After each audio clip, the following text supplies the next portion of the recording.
Happy truffle season, everybody. I'm really excited. And I'm really excited about it being truffle season, even though I'm obviously not in Italy, because I got this shipped in from Italy yesterday. A little bit of white truffle that I'm gonna tincture and play around with in the Tar and Roses perfume.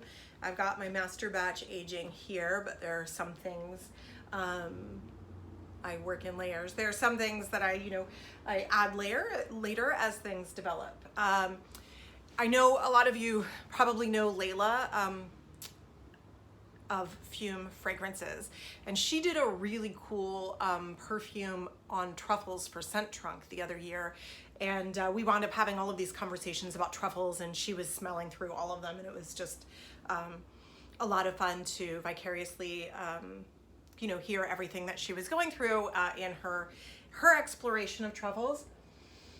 And truffles are a note in Barolo often, like an aged Barolo. So they're minor notes which are, depending on the age, coffee, tobacco, chocolate, truffles, sometimes clove, cinnamon, this type of thing, right? But there's a whole world of experimentation in there of what I would want to go for in the perfume, because again, it's called Tar and Roses, and so I want those two really, really important aromatic notes to shine through. But what's interesting about this, and let's open this little guy.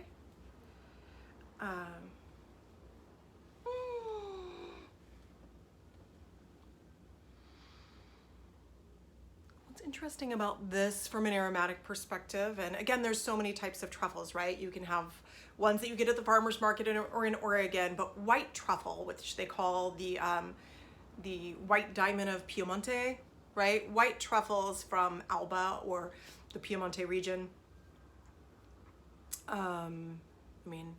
There are a number of villages, Emilia Romagna, like that really do well by truffles, and there are other places in Italy that of course have white truffles, but none as gloriously as Alba. And take a look at the color on this. So something that's kind of cool is the color and the aroma are determined by what kind of tree it is found under and what plants grow around it. And what I love about this is that, I think a lot of times, you hear like winemakers talking about what grows near their vineyard and how that's so important to them. But that's because there's something kind of ineffable, not completely, totally understood about the relationship of all of these plants as they grow together. And that's definitely true for the truffle. So you not only need the tree that it is growing under, but you need the other nearby plants, and we don't really completely understand how it impacts the truffle, right? But you need that, all of those plants working together to make this incredible aroma, which to me it's there's a true musk to it, like a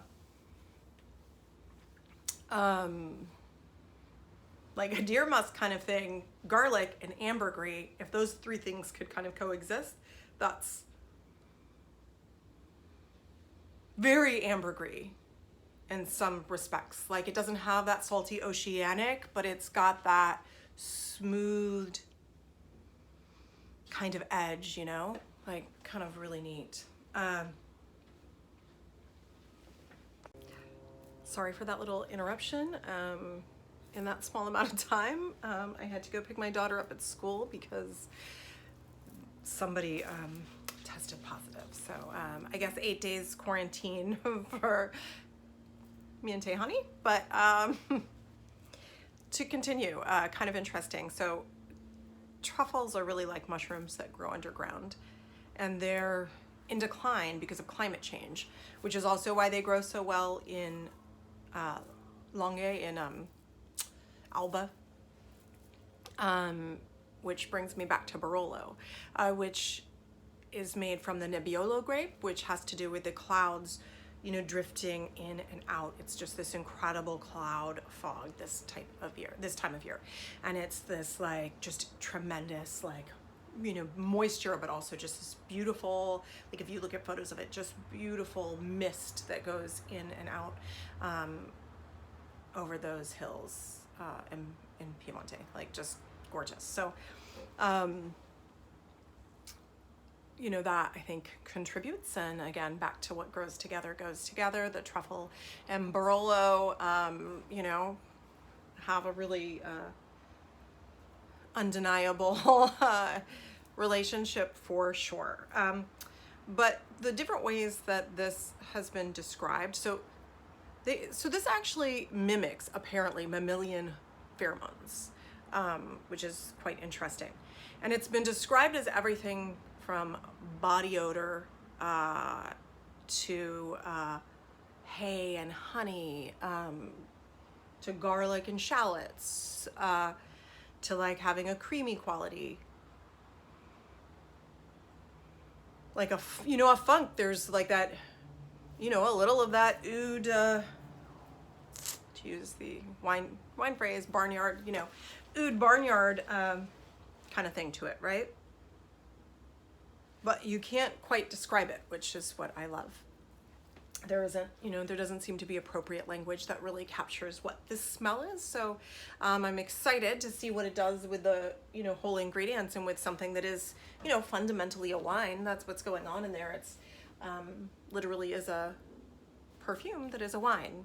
Technically it's a fortified wine because it does have to be a certain proof of alcohol, which is like a little adventure for me, let me tell you. But so yeah, technically this is more like a fortified wine, but it is a wine. So it's going to be very, very interesting to see how a white Alba Truffle interacts with all of these things that I've put together to sort of pay my olfactory homage to Barolo.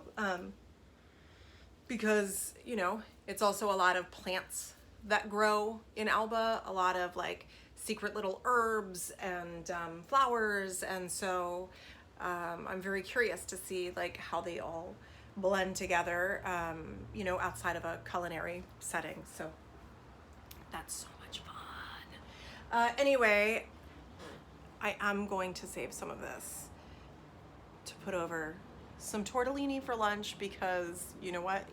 You only live once. You only live once.